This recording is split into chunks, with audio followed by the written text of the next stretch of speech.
अखिल महाराष्ट्र राज्य रास्त धान्य दुकानदार व केरोसिन परवानाधारक महासंघाच्या वतीने ईपोज मशीन जमा करणे याबाबत तहसील कार्यालय येथे आंदोलन करण्यात आले।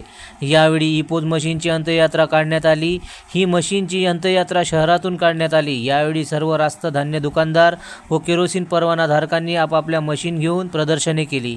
तालुक्यातून सर्व रास्त भाव दुकानदार व केरोसिन परवानाधारक महिला व पुरुष उपस्थित होते। शहरातून होत मशीन अंत्ययात्रा ही तहसील कार्यालय येथे आणण्यात आली। तसेच रास्त धान्य दुकानदार व केरोसिन परवानाधारकांच्या विविध विषयाचे निवेदन व मशीन अंत्ययात्रा करण्याबाबतचे निवेदन धामणगाव रेल्वे येथील तहसीलदार यांना देण्यात आले। जनसमर्थन न्यूज धामणगाव रेल्वे येथून आमचे प्रतिनिधी आशिष देशमुख। मी रास्तभाव दुकानदार निंबोरा बोळका आणि तसेच आपल्याला शासनाने एक नवीन कार्यक्रम आपल्या दुकानदारांना राबविलेला आहे ई-KYC करणे। आणि या ई-KYC करिता आपल्याला खूप त्रास होत आहे, कारण लहान मुलांचे वयस्कर मुलांचे माणसांचे जे थंब येत नाही, याकरता शासनाने काहीतरी दुकानदारांना KYC करण्याकरता थोडंफार तरी मानधन किंवा 50 रुपये प्रति कार्ड अशी आमची मागणी आहे।